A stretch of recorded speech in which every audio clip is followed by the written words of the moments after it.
Well, hello. So I'm just learning about master keys and master pins. So I thought I'd do a little video on what I've learned and what I'm doing here.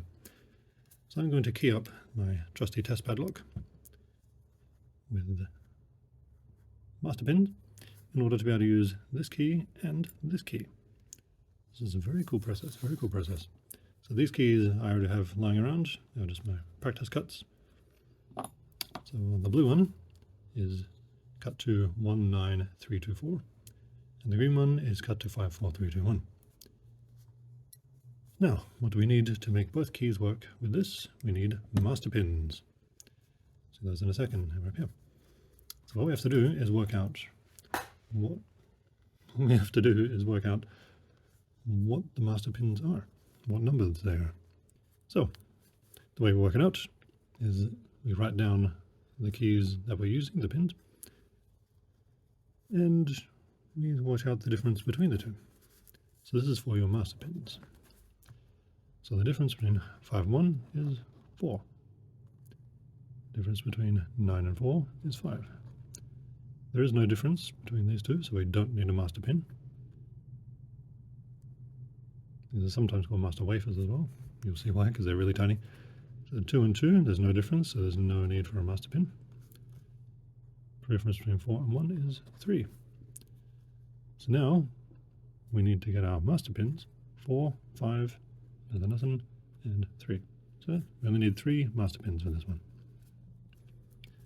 But you can't just put the pins in and then the masters. That ain't going to work.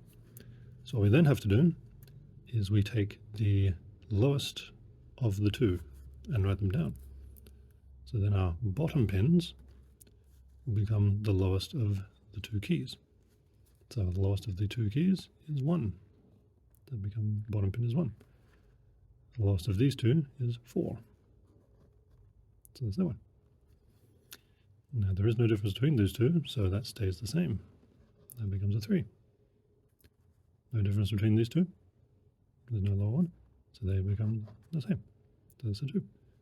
And the lowest of these two is 1. Okay. Savvy, makes sense. Because what we're doing is we're going to be adding the bottom pin with the master pin to allow this key to work.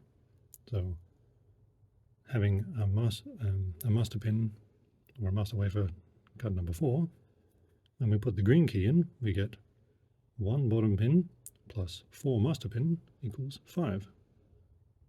So these two become the height of pin 5. So then this pin there is going to line up perfectly. When we put this one in, it's going to raise it so high that 4 will go into the Bible, and it will leave number 1 there. So this will be the height of number 1. So that means we'll put our bottom pins 1, 4, 3, 2, 1 into the lock, into the core, and then we'll put master pins 4, 5, and then lastly 3. And you'll see that these two, both keys, will work. This is fantastic. Let's check this out. Okay, so got my bottom pins set up here. So we're putting in a number 1 pin. And we've got a number 4 pin. Number 3. Number 2. And a number 1 pin. Oops. Butterfingers. Get in there, bastard. So yeah, so that takes care of our bottom pins 1, 4, 3, 2, 1. Now we need the master pins 4, 5. These are these guys here, which are much less pins as they are tiny little wafers. That's it. That's the guy right there. And that is just insanely small. Focus. How do we focus on this damn thing? Can we focus? Maybe we can get the camera to focus? No, not really. No way. But you can see how tiny and thin that is. So yeah, that gets dropped into the top there. And I find that he's seems to stick. So if I put in one of these keys slowly and gently, it should, yep, knock it into place. Excellent. Then we take the next tiny master pin and pop him in there. I wonder if I can just zoom in on this one and do that. Aha! You can see much better. So that's in there. And then we have to go all the way down and put, oops. It's so thin. There. You can see how thin that wafer is now. How thin is that? It's tiny. I think that's what worked. Let's just grab the key and just gently push it in just to line them up.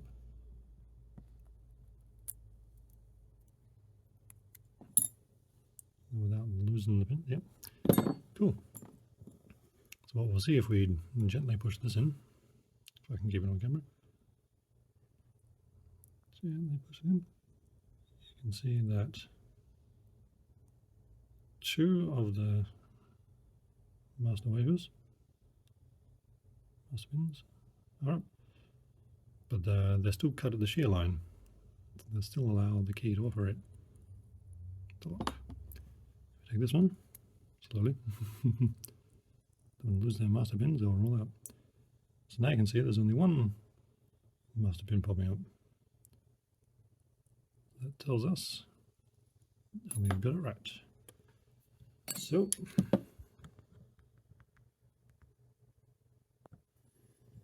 what we'll do, just try and zoom, try and focus, motherfucker. Ugh, this is terrible. Ah, crap, which way is it? This one. Now we just pop the core in, rotate him. And now we can check. Green key turns, nice. And blue key, he turns as well, nice. Very cool. No test is complete until you put the entire thing back together. Okay, here we go. Moment of truth. We know it works, but it's not a complete test unless you get the, yeah. So that works nicely, very nice and easy. Now the blue, nice. So now we've got two keys working in the same lock.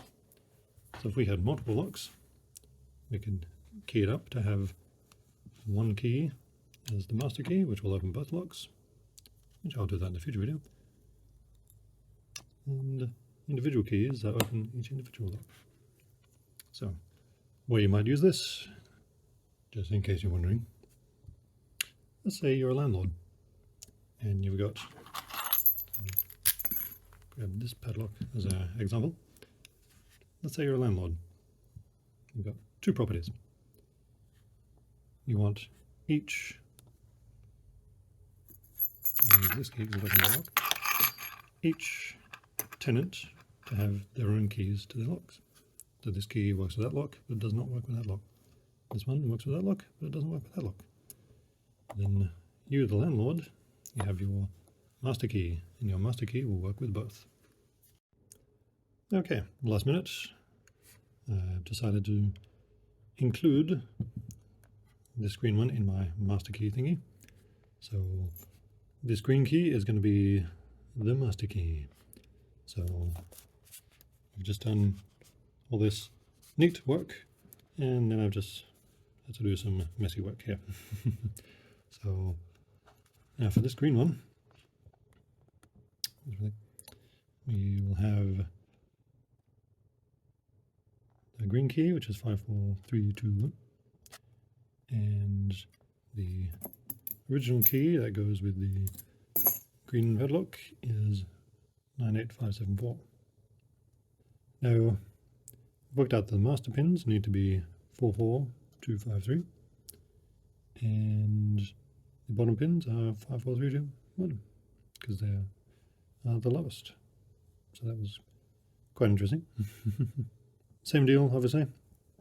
You write down the pins for both keys, and then difference between them is the master pin, and then the bottom pins are the lowest number out of both keys. So I've got my pins here, 5, 4, 3, 2, 1, and up here we've got 4, 4, 2, 5, 3. And I wonder if I can actually grab this one. This is the 2. Look at how thin that is. See, the camera does not autofocus, doesn't like focus, but that is incredibly thin. That's mind-boggling. This works. So let's just grab the all, chuck the pins in, and chuck the master wafers in. Small and 4.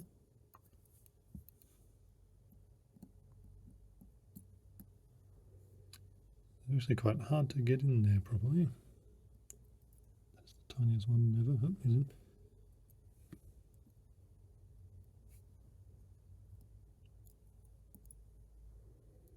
He's in.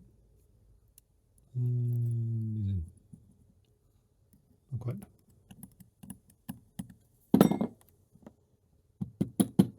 There we go. No slack.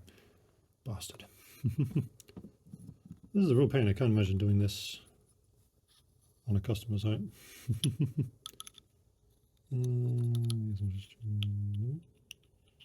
Again. Yeah, I could see if I could do it. There you go. Okay. Okay. All the pins are in. Oh, let's try the original. And he turns. A bit clicky, but that's okay. Now the master key. Hey, that turns as well. Cool. Get up in there, you fucker. Alright. So I'll put them back together.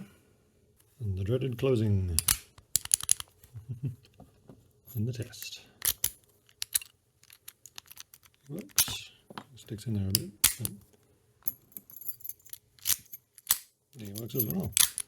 Nice. So now, the key will not work with this one. Nope. This key is our master key now. So he opens that one. And he opens that one. And this blue key will open this one. It will not open this one. Perfect. So now we've got individual keys for each lock and a master key.